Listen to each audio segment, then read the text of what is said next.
Hi friends, hello, welcome to Crazy drama. இன்றைக்கி நம்ம பார்க்க போகிறது நம்ம பார்த்துட்ருக்கிற ஹாரர் ப்ளஸ் ஃபேண்டசி ட்ராமாவோட 3வது எபிசோடு தான். இந்த எபிசோடில் என்ன நடக்குது அப்படின்றத பார்க்கலாம் வாங்க. எபிசோடோட ஸ்டார்டிங்லேயே ஒரு கோவில் மாதிரி ஒரு இடத்த காட்டுறாங்க. அங்கே என்னடானா பாட்டிலெல்லாம் தண்ணியை பிடிச்சி வச்சு ஒருத்தரோட ஃபோட்டோ ஓட்டி விற்றுக்கிட்டு இருக்காங்க. எல்லாம் போலீஸ் சாமியார் தான். அவன் ஒரு பக்கமாக நடந்து போய்கிட்டு இருக்கான். அப்போ அங்கே வந்த 2 பேர் என்னடானா, என் பொண்டாட்டி கூடவே தப்பாக இருக்கியா, என்னோட காசையும் ஏமாத்திட்டு அப்படின்ற மாதிரி சொல்லி அவனை கத்தியால் குத்தி சாவடிக்கிற நிலைமைக்கு போட்டுட்டு போயிடுறாங்க. அந்த சமயத்தில் அங்கே வந்த ஒருத்தன் யாருன்னு பார்த்தா சென்சிஸா மாதிரி தான் தெரியுது.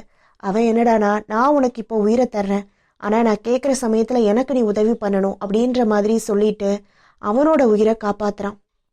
இந்த சைடு அப்பார்ட்மெண்ட்டில் எல்லாருமே சேர்ந்து அந்த பேய்களுக்கு விருந்து வச்சுக்கிட்டு இருக்காங்க.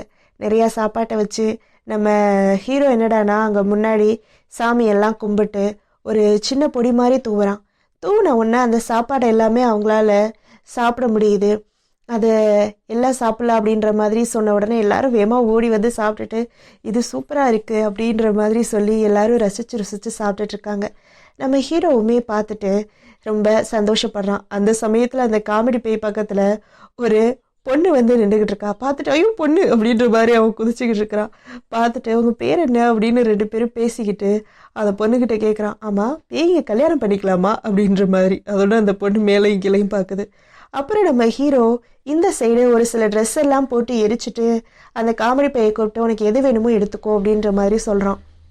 அவனும் பார்த்துட்டு ஐயோ நீங்கள் ரொம்ப நல்லவங்க அப்படின்ற மாதிரி ஒரு 2 ட்ரெஸ்ஸை தூக்குறான். அந்த சமயத்தில் அந்த 2 பாட்டி பையங்களும் வந்து ஐய இந்த ட்ரெஸ் என்ன நல்லாவா இருக்குது, இதை எதுக்கு இப்படி எடுத்துக்கிட்டு இருக்கிற, ஒன்றுமே நல்லாவே இல்லை, உனக்கு செலெக்ஷனே தெரியல அப்படின்ற மாதிரி கிண்டல் பண்ணுறாங்க. நம்ம ஹீரோயின் போதும் நிறுத்துங்க, இவனை தான் நீங்கள் பார்த்துக்கணும், இவனையே போய் கிண்டல் பண்ணுறீங்க அப்படின்னு சொன்னோன்னே சரி ஓகே அப்படின்னு விட்டுடுறாங்க. அது முன்னாடி காமெடி பேயும் வா நம்ம போய் துணி மாற்றலாம் அப்படின்னு ஹீரோயினையே கூட்டிகிட்டு போனோன்னே ஏய் என்ன ஒன்றா துணி மாற்றலான்னு அவளை எதுக்கு கூட்டிகிட்டு போகிற அப்படின்ற மாதிரி கத்திக்கிட்டு பின்னாடியே போகிறாங்க. இந்த சைடு அந்த ஹோட்டலுக்கா இருக்காங்கல்ல, அவங்க பேர் வந்து லோவா அக்கான்னு சொல்லுவாங்க.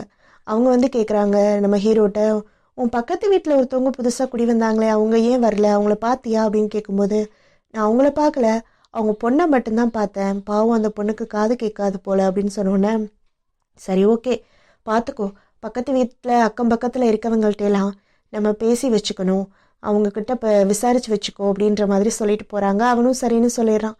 இந்த சைடு காமெடி பேயுமே துணியெல்லாம் போட்டுட்டு வந்து நல்லா அவங்க முன்னாடி எல்லாம் நடந்து காமிச்சு இது பண்ணிக்கிட்டு இருக்கான். அப்போ நம்ம ஹீரோயினும் நம்ம ஹீரோட்ட வந்து எல்லாரும் ரொம்ப சந்தோஷமாக இருக்காங்கல்ல அப்படின்ற மாதிரி சொன்னோன்னே ஆமாம் எல்லாத்தையும் லோவாக்கா பார்த்துக்கிறாங்க அப்படின்னு சொன்னோன்னே அப்போது அவங்களோட ஃபேமிலியும் இதில் இறந்துட்டாங்களா அப்படின்னு சொல்லி கேட்குறா.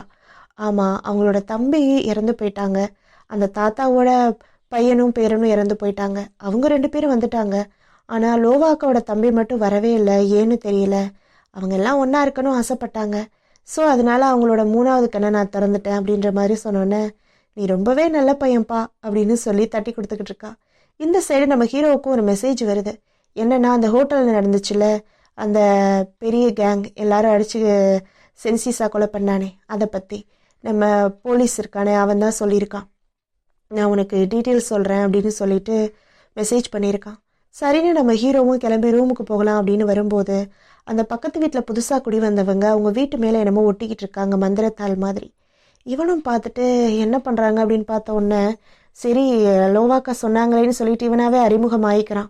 இந்த மாதிரி நான் உங்கள் பக்கத்து வீட்டில் இருக்கேன், என் பேர் ஜின் அப்படின்னு சொன்ன உடனே ஓ அப்படியா ரொம்ப தேங்க்ஸ் அப்படின்னு சொல்லிட்டு ஒரு நிமிஷம் இருங்க அப்படின்னு கூப்பிட்டு நீங்கள் அந்த மாதிரி அந்த தேவதூதன் தானே அப்படின்னு சொல்லி கேட்குறா. இல்லை அதெல்லாம் இல்லை, நான் சாதாரணமானவன் அப்படின்னு சொன்ன உடனே இல்லை கொஞ்சம் தயவு பண்ணி கேளுங்க, என் பொண்ணுக்கு உடம்பு சரியில்லை, அதெல்லாம் இல்லை, அவன் நல்லா தான் இருக்கா, நான் நேற்று பார்த்தேன், ரொம்ப அழகாக படவரிகிறா, க்யூட்டாக இருக்கா அப்படின்னு சொல்லி இவன் பேசாமல் என்னமோ பேசிக்கிட்டு இருக்கான்.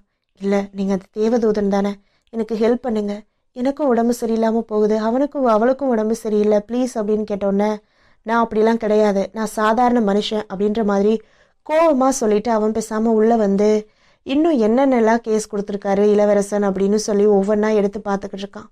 அந்த சமயத்தில் பழைய ஞாபகங்கள் அவனுக்கு வருது. அந்த அப்பார்ட்மெண்ட்டை எரிச்சாங்கல்ல அந்த ஞாபகங்கள். அதில் ஒருத்தனோட ஃபோட்டோவை எடுத்து பார்த்துக்கிட்டு இருக்கான். அவன் பேர் தான் லீ அவன் பேர். அந்த ஃபோட்டோவை எடுத்து பார்த்துக்கிட்டு இருக்கான். சரின்னு பார்த்து முடிச்சுட்டு அசந்து தூங்கிடுறான். அந்த சமயத்தில் போலீஸ் ஃப்ரெண்டுக்கிட்ட இருந்து ஃபோன் வந்துக்கிட்டே இருக்குது. என்னன்னு பார்த்தா வந்து கதவை தட்டியிருப்பான் போல். திறக்காமல் இருந்தோடனே ஃபோன் பண்ணியிருக்கான்.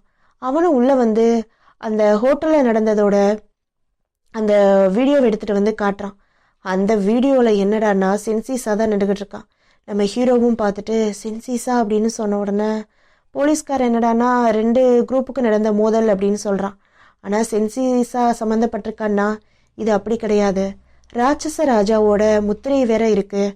அதனால் இது ரொம்ப பெரிய விஷயமா இருக்கும், வேறு விஷயம் சம்மந்தப்பட்டிருக்கும் இதில் அப்படின்னு சொல்லிட்டு எனக்கு தெரிஞ்ச ஒரு ஃப்ரெண்டு இருக்கான், அவன்கிட்ட போய் விசாரிச்சு பார்க்குறேன் அப்படின்னு சொல்லிட்டு ஒரு இடத்துக்கு வர்றான். இங்கே எப்படின்னா அதான் சொன்னல, ஒவ்வொரு சாமி கும்பிட்றவங்க அந்த அதான் நம்ம பூசாரின்னு சொல்லுவல, அது மாதிரி அங்கே இருக்கிறவங்களுக்கு ஒரு சில சக்திகள் இருக்கும் அந்த மாதிரி. இப்போ இவன் வந்திருக்கிறது இன்னொரு சாமியோட டெம்பிளுக்கு. அங்கே இருக்கிறவன் அந்த பூசாரி நம்ம சொல்லுவோம், அவங்களோட தூதன் அப்படின்ற மாதிரி சொல்லிப்பாங்க. ஸோ அவங்கிட்ட வந்து இவன் கேட்கறதுக்காக வந்திருக்கான். வந்த உடனே என்ன திரும்பவும் மக்களை ஏமாத்திட்டியா, இவன் எப்படின்னா லாட்ரி டிக்கெட்டோட நம்பர் சொல்கிறேன் அப்படின்னு சொல்லி ஏமாற்றி காசு பண்ணியிருப்பான் போல் முன்னாடி. அதை நம்ம ஹீரோ கண்டுபிடிச்சி வந்து இவனை அடின்னு அடித்து வெளுத்திருப்பான். அதனால் இல்லை நான் இப்போல்லாம் அதெல்லாம் பண்ணுறதில்ல, வேணா வந்து என் கணக்கெல்லாம் பார்க்குறியா அப்படின்ற மாதிரி சொல்கிறான். நான் அதை பார்க்குறதுக்கெலாம் வரல அப்படின்னு சொல்லிட்டு இந்த மாதிரி விவரம் கேட்ட உடனே எனக்கு அதை பற்றி ஒன்றும் தெரியாது, ஆனால் ஏதோ பெரிய டெண்டர் வந்து லீக்கு கிடைக்காம வேறு யாருக்கும் கிடைச்சதாகவும் அதை கைமாத்துறதுக்காக ஒரு சில பிரச்சனைகள் நடந்ததாகவும் பேசிக்கிறாங்க அப்படின்னு சொல்லிட்டு இவன் சொல்கிறான். சொன்ன உடனே அப்படியா, அதனால் இருக்குமா அப்படின்னு சொல்லி இவன் யோசிச்சுட்டு இருக்கும்போது, ஆமாம், அதுவும் இல்லாமல் இன்னும் ஒரு சில இடத்துல ஒரு சிலர் இறந்து கிடந்ததாகவும் அவங்களோட அந்த உயிர் ஆத்மா எங்கே போச்சுன்னு தெரியல அப்படின்ற மாதிரியுமே இவன் சொல்கிறான். அதனால் அது எனக்கு தெரிஞ்சது தான் அப்படின்னு இவன் சொல்கிறான். முன்னாடி தெரிஞ்ச விஷயம் ஒன்று இருந்திருக்கும், அதை பற்றி சொன்ன உடனே இது அது கிடையாது அப்படின்னு சொல்கிறான். ஆனால் லீ இதில் சம்மந்தப்படலை அப்படின்னு இவன் சொல்ல வரும்போது, லீயை பற்றி எனக்கு தெரியும், அவன்தான் எங்கள் கோயிலை என்கிட்ட இருந்து பறிக்கிறதுக்காக எனக்கு ஃபஸ்ட்டு போதை பழக்கத்தை உண்டு பண்ணினான். அதுக்கப்புறம் நான் கடனில் விழுந்தேன். அதுக்காக நம்ம அந்த கோவிலோட பத்திரத்தையே அவன் எடுத்துகிட்டு போய் அந்த லீ கிட்ட கொடுத்துருந்துருப்பான். அவங்க அப்பா போட்டு வெளுன்னு வெளுத்து எடுத்துருந்துருப்பான். அவங்க அப்பாவே எதிர்த்து பேசிட்டு இவன் போயிருந்திருப்பான்.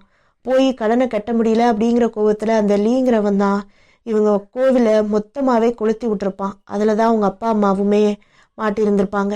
அதெல்லாம் சொல்லிட்டு அவன் எவ்வளோ பெரிய கெட்டவன் தெரியுமா, ஆத்மாக்களை விட அவன் மோசமானவன் அப்படின்ற மாதிரி சொல்லிட்டு போகிறான். இந்த ஃப்ரெண்டுமே சரி ஓகே விடு, என்ன பண்ணுறது, அவனுக்கு கண்டிப்பாக கிடைக்கிறது என்னென்ன கிடைக்கும், நீ பண்ணின தப்புக்குமே இளவரசர் உனக்கு இன்னொரு சான்ஸ் கொடுப்பாரு அப்படின்னு சொல்லிட்டு நான் புதுசாக ஒரு சில விஷயங்களை கற்றுக்கிட்டு இருக்கேன் அப்படின்னு சொன்னோன்னே என்ன அப்படின்னு கேட்டோன்னே இவன் கையை ஆட்டுறான். என்ன டிரைவர் ஆக போறியா அப்படின்னு சொன்னோன்னே, ஐயோ அதெல்லாம் இல்லைப்பா, இங்கே பாரு நான் இப்படி பண்ணி இந்த இடத்துல இருந்து இந்த இடத்துக்கு போவேன், டைம் ட்ராவல் பண்ணுவேன் அப்படின்னு சொன்னோன்னே அவனும் போடாடே உனக்கு வேறு வேலை இல்லை அப்படின்ற மாதிரி எந்திரிச்சு போயிடுறான். இந்த சைடு அந்த லீங்கிறவனை காட்டுறாங்க. அவன் ஒரு இடத்துக்கு அவனோட லாயரை கூப்பிட்டுட்டு கையில் பேக்கோடு வர்றான். எங்கே வர்றான்னு பார்த்தா இங்கே சென்சிஸா வந்து நிற்கிறான். அவனை பார்க்கறதுக்கு தான் வந்திருக்காங்க. அந்த சென்சிஸா வந்து நின்றுட்டு என்ன தானே தேடுறீங்க அப்படின்ற மாதிரி பார்த்து சிரிச்சுக்கிட்டு இருக்கான். இந்த லீ பார்த்துட்டு உனக்கு எனக்கும் உள்ள எல்லாமே முடிஞ்சு போச்சு, இனிமேல் எதுலையும் நான் சம்மந்தப்பட மாட்டேன், நீ என்னை பார்க்க வராத அப்படின்ற மாதிரி பயந்துக்கிட்டே அந்த காசை கொடுத்துட்டு ஓடி போயிடுறானுங்க. இந்த சென்சிஸா ஒரு கிளப்புக்கு வர்றான். அங்கே தான் இந்த ராட்சச ராஜாவோட அந்த இன்னொரு தூதன் இருக்கான் இல்லையா, அவன் உட்காந்து குடிச்சுக்கிட்டு இருக்கான். இவங்கிட்ட வந்தோன்னா பரவாயில்ல, நான் சொன்ன வேலையை முடிச்சுட்டு போல இருக்கே, அதனால தான் வந்திருக்க அப்படின்னு பேசிக்கிட்டு இருக்கான். சென்சிஸாவுமே அவனுக்கு வந்து இதெல்லாம் பண்ணுறதுல விருப்பமே இல்லை அப்படிங்கிற மாதிரி தான் சொல்கிறான். எனக்கும் வயசாயிருச்சு, நான் அப்பாவி மக்களை என்றைக்குமே சாகடிக்க நினைக்க மாட்டேன், ஆனால் நீங்கள் என்னை வச்சு என்ன பண்ணணும்னு நினைக்கிறீங்க அப்படின்ற மாதிரி சொல்லி ரொம்பவே இது பண்ணிக்கிட்டு இருக்கான். இந்த இன்னொரு அரக்கனுமே அப்படியே ஒரு மாதிரி நக்கலாக சிரிச்சுக்கிட்டு இருக்கான். என்ன பண்ண நினைக்கிறீங்க அப்படின்னு கேட்கும்போது இந்த சைடு காட்டுறாங்க. அந்த ஜோசியம் ஒருத்தனை காப்பாற்றினாங்க இல்லையா, அவங்கிட்ட வந்து இந்த ஹீரோவோட பக்கத்து வீட்டுக்கார பொண்ணு வந்து உட்காந்துக்கிட்டு இருக்கு. அவங்க ஜோசியை இதை கொண்டு வந்து கொடுத்துட்டு என்ன பிரச்சனை அப்படின்னு கேட்கும்போது இவன் என்னடானா, உங்களுக்கு வந்திருக்க வியாதி அப்புறம் உங்கள் பொண்ணு கஷ்டப்படுறது எல்லாமே உங்கள் பொண்ணோட ராசினால தான், அதனால் அவளை நீங்கள் இங்கே கூட்டிகிட்டு வாங்க, அப்போ தான் சரி பண்ண முடியும் அப்படின்ற மாதிரி சொல்லிடுறான். அப்போ தான் பழசை யோசிச்சு பார்க்குறான். இவனை காப்பாற்றிருப்பான் இல்லையா சென்சிஸா, அப்போ சொல்லியிருப்பான், நான் சொல்கிற ஒரு சிலரோட உயிர் ஆத்மா வந்து எனக்கு வேணும், அந்த ராசியில அந்த நேரத்துல பிறந்தவங்களோட உயிர் ஆத்மா வேணும் அப்படின்ற மாதிரி எழுதி கொடுத்துருப்பான். அதுல இப்ப என்னடானா பாதிக்கு மேல இதை அடிச்சு வச்சிருக்காங்க. அப்பனா நிறைய பேரை இவங்க சாகடிச்சிட்டாங்கன்னு தான் அர்த்தம். இந்த பொண்ணுமே போய் அந்த குட்டி பொண்ணை கூட்டிட்டு இவங்கிட்ட வந்துடுறான். இவனும் பார்த்துட்டு இந்த பொண்ணு தான், இவ தான் உனக்கு எல்லாத்துக்குமே, உன்னை சுற்றி நடக்கிற எல்லாத்துக்கும் இவ தான் காரணம் அப்படின்னு சொல்லிட்டு அவளோட நேரம் நட்சத்திரம் எல்லாத்தையும் கேட்டுட்டு ஆகா மாட்டுச்சுடா அப்படின்ற மாதிரி இவனும் யோசனையில் உட்காந்துருக்கான். இந்த பொண்ணு உன்னை விட்டு போயிட்டா உன் உடம்புல இருக்க எல்லா வியாதியும் சரியாயிரும், உனக்கு ரொம்ப பெரிய அதிர்ஷ்டம் வரும் அப்படி இப்படின்னு சொன்னோன்னே அந்த பொண்ணு பாவம் பயப்படுது. இவன் என்னடானா இல்லை இந்த பொண்ணை நீ இங்கேயே விட்டுட்டு போ போ அப்படின்ற மாதிரி சொல்கிறான். அவள் என்னடானா இல்லை நான் மாட்டேன் மாட்டேன் அப்படின்ற மாதிரி கத்திக்கிட்டு இருக்கா. அப்படின்னு சொல்லி அவளை வெளியில் தள்ளிடுறான். அதுக்கப்புறம் இங்கே நம்ம ஹீரோவை காட்டுறான். ஹீரோ என்னடானா எத்தனையோ தடவை சிகரெட் பிடிக்க ஆசைப்பட்டும் கூட இளவரசன் இவனை சிகரெட் பிடிக்க விட மாட்டாரு. சரின்னு சொல்லி நம்ம ஹீரோயின்கிட்ட சொல்லி லைட்டர் எடுத்துகிட்டு வர சொல்லியிருப்பான். லைட்டர் எடுத்துகிட்டு வந்து அவளோட லைட்டரில் பற்ற வச்சாதாவது எரியுதான்னு பார்க்கலான்னு சொல்லிட்டு அதை வாங்கி பற்ற வச்சா அதுலேயும் எரியல. சரின்னு போய் விரக்தியில் உட்காந்துடுறான். அந்த சமயத்தில் பார்த்து தான் அந்த குருவி வந்து ஒரு சீட்டை தூக்கி போடுது. என்ன சீட்டு அப்படின்னு சொல்லி பார்த்தா அது அந்த ஜோசியரை பற்றி தான். அதான் அந்த கோவிலோட இளவரசர் அந்த ஜோசியர் அந்த மாதிரி. ஸோ அவனை பற்றி தான் வந்திருக்கு. வந்ததோட இது நம்ம ஹீரோயினும் பார்த்துட்டு என்ன இதே மாதிரி இது 3வது தடவை வந்திருக்கு அப்படின்னு சொன்னோன்னே என்ன சொல்கிற அப்படின்னு கேட்டோன்னா ஆமான்னு சொல்லி இதை எடுத்துகிட்டு வந்து காட்டுறா. இதை பாருங்க, இதுக்கு முன்னாடி 2-3 டைம் வந்திருக்கு, பணத்தை மோசடி பண்ணுனா, அப்புறம் இன்னொரு பொண்ணுக்கிட்ட தப்பாக நடந்தா அந்த மாதிரின்னு சொன்னோன்னே இப்போ என்ன நான் தான் இதை கண்டுக்காமல் விட்டுட்டேன், என் மேலே தான் தப்பு அப்படின்ற மாதிரி சொல்கிறியா அப்படின்னு சொல்லிட்டு போயிடுறான். சரின்னு நம்ம இளவரசன் வந்து கத்திக்கிட்டு இருக்கான். உங்களுக்கு வேறு வேலையே இல்லையா, ஒரு சிகரெட் கூட பிடிக்க விட மாட்டேன்றீங்க, தொடர்ந்து இப்படி வேலையாக கொடுத்துக்கிட்டே இருக்கீங்க, நான் என்ன தான் பண்ண முடியும், சரி போகிறேன் அப்படின்ற மாதிரி கிளம்பி போகிறான். இங்கே வந்து வெளியில் வந்து அவன் பார்த்தா அந்த குட்டி பொண்ணோட அந்த ஆவி வந்து அந்த பக்கத்து வீட்டு கதவை போட்டு தட்டு தட்டு தட்டுன்னு தட்டிக்கிட்டு இருக்கு. இவனுக்கு பார்த்து பாவமாக போச்சு. என்னாச்சு அப்படின்ற மாதிரி நம்ம ஹீரோயினும் இங்கே அந்த பொண்ணு என்ன பண்ணிக்கிட்டு இருக்கா அப்படின்ற மாதிரி பார்க்குறான். இவனுமே பக்கத்தில் வந்து என்னாச்சு அப்படின்னு கேட்க வரும்போது பார்த்தா அது அப்படியே காணாமல் போன மாதிரி மறைஞ்சு போயிடுது. அதாவது அது கண்ணு ரெண்டும் அப்படியே இருட்டாக இருக்குது, அதில் உயிர் இல்லை அப்படின்ற மாதிரி தெரியுது. அந்த ஆத்மாவில் உயிர் இல்லை அதுதான் தெரியுது. சரி நம்ம ஹீரோ வேகமாக உள்ளே வந்து ஒரு ஷாக் கொடுக்குற மிஷின் மாதிரி இருக்குது, அதெல்லாம் எடுத்து வச்சுட்டு படுக்க போகிறான். என்ன அப்படின்னு கேட்கும்போது நான் நரகத்துக்கு போக போகிறேன் அப்படின்னு சொன்னோன்னே நரகத்துக்கா எப்படி அப்படின்னு கேட்கும்போது வந்து சட்டையெல்லாம் கழட்டிட்டு படுத்துக்கிறான். நான் சொல்லும்போது இந்த பாட்டை போட்டுவிட்டு இந்த ஷாக் மட்டும் எனக்கு கொடுன்னு சொல்லிட்டு அவன் வச்சிருப்பான்ல காயின், அதில் ஒரு காயினை வாய்க்குள்ளே போட்டு கட்டிச்சு முழுங்கிடுறான். பார்த்தா அப்படியே நெருப்பு மாதிரி எரியுது. கிளம்பி மொத்தமாக போயிட்டான். அங்கே உள்ளே போய் நரகத்துக்குள்ளே போய் அவங்க அம்மாவை போய் தேடுறான். என்னாச்சு உங்களுக்கு, உங்கள் பொண்ணு எங்கே அப்படின்ற மாதிரி கேட்கும்போது இவன் மொத்த விஷயத்தையுமே சொல்கிறான். இந்த மாதிரி நான் ஒரு இடத்துக்கு போனேன், அங்கே உள்ளவன் தான் இந்த மாதிரி என் பொண்ணை கூட்டிகிட்டு வர சொல்லி அவளையுமே கொன்னுட்டான், என்னையும் கொன்னுட்டான், ப்ளீஸ் என் பொண்ணை எப்படியாவது காப்பாற்றுங்க அப்படின்ற மாதிரி சொல்லி கெஞ்சி கேட்குறான். சரி ஓகே அப்படின்னு சொன்னோன்னா நேரம் ஆச்சு அப்படின்னு சொல்லிட்டு இவனும் போய் நம்ம ஹீரோயினுமே பாட்டை போட்டு விட்டுட்டு ஷாக் கொடுக்கறதுக்காக போகிறான். இவன் போகும்போது எவ்வளோ டிகிரியில் ஷாக் கொடுக்கணும்னு சொல்லிட்டு போயிருக்க மாட்டான். இவன் நல்லா ஹையாக வச்சு கொண்டு போய் வச்சிட்றான் உடம்புல. அவனுக்கு ஐயோ எவ்வளோ ஷாக்குமா, இப்படியா கொடுப்பேன், இவ்வளோ அதிகமாவா வைப்பேன் அப்படின்ற மாதிரி எந்திரிச்ச உடனே கத்திக்கிட்டு இருக்கான். நீங்கள் தான் எவ்வளோ கொடுக்கணும்னு சொல்லவே இல்லையே அப்படின்னு சொல்லிட்டு வேகமாக போய் அந்த தாமரை விதை இருக்குல்ல அதெல்லாம் எடுத்துகிட்டு வந்து சாப்பிட கொடுக்குறா. சரின்னு கிளம்பி அந்த இளவரசனோட இடத்துக்கே வந்தாச்சு. அங்கே வந்து பார்த்தா அவன் இன்னும் மக்கள் எல்லாம் கூட்டி வச்சுக்கிட்டு ஏமாற்றிக்கிட்டு இருக்கான். நான் உங்களுக்கு அதை பண்ணுறேன் இதை பண்ணுறேன் அப்படிங்கிற மாதிரி. இங்கே வந்து அவன் கூட சண்டை போடுறதுக்கு தயாராகிட்டாரு நம்ம ஹீரோ. ஒரு ரிங்கு மாதிரி வச்சுருக்கான், அதை வச்சு தான் இவன் கூட சண்டை போடுறான். மொத்தமாக சண்டை போட்டு ரொம்பவே கஷ்டப்பட்டு தான் அவனை அடக்குறான். அவன் கூடயும் சண்டை போட்டு ஒரு கட்டத்தில் போய் மயங்கியே விழுந்துடுறான். மயங்கி விழுந்தா அந்த இடத்துக்கு நம்ம இளவரசர் வந்து வாயில் லாரிப்பை தூக்கி வைக்கிறாரு. என்ன நீங்கள் ஏன் இப்படிலாம் பண்ணுறீங்க, என்னால் அவனை சமாளிக்க முடியல அப்படின்னு சொன்னோன்னே சமாளிக்க முடியலையா, ஆமாம் நீங்கள் எனக்கு என்ன ஆயுதம் கொடுத்துருக்கீங்க இதுவரை, போய் ஒரே ஒரு வட்டமாக ஒரு ரிங்கை கொடுத்துட்டு போயிடுறீங்க, அவன் எவ்வளோ ஆயுதம் வச்சுருக்கான்னு தெரியுமா, என்னால் எதுவுமே சமாளிக்க முடியல அப்படின்னு சொன்னோன்னே என்னோட தூதனாக இருந்துக்கிட்டு உன்னால் சமாளிக்க முடியலையா, சரி இந்தா இதை வச்சுக்கோ அப்படின்னு சொல்லிட்டு புதுசா ஏதோ ஒரு கார்டு மாதிரி ஒன்று கொடுக்குறான். அந்த கார்டை வச்சு நீ இதை வச்சு அவனை சமாளிக்கலாம் அப்படின்ற மாதிரி கொடுத்துட்டு போறான். சரின்னு ஹீரோவுமே இங்க எந்திரிச்சிடுறான். அந்த கார்டை எடுத்துட்டு வந்து இவனோட நெத்தியில வச்ச உடனே அது மூலியமா இவனுக்கு ஒரு கூர்மையான ஒரு ஆயுதம் கிடைக்குது. அதை வச்சு எப்படியோ ஒரு வழியா ஃபைட் பண்ணி அவனையும் தோக்கடிச்சிடுறாங்க. உள்ள போய் பார்த்தா அந்த குட்டி பொண்ணு அவங்க அம்மா அந்த 2 பேர்த்தோட சிலையையும் உள்ளக்கு அப்படியே அந்த பேப்பர் போட்டு சுத்தி வச்சிருக்கான். பாவம் பார்த்துட்டு இவனுக்கு ரொம்பவே கஷ்டமா போயிடுது. இவங்க இதெல்லாம் வச்சு என்ன பண்றாங்கன்னு தெரியல அப்படின்ற மாதிரி யோசிச்சுட்டு அந்த குட்டி பொண்ணோட அந்த ஆத்மா இதை மட்டும் இவன் கையிலேயே எடுத்துட்டு வந்திருப்பான். அதை எடுத்துட்டு வந்து இங்க அந்த பொண்ணு நிற்கும்ல, அது முன்னாடி வச்சு திறந்த உடனே அதோட ஆவிக்குமே ஒரு உயிர் மாதிரி ஒன்று கிடைச்சிருது.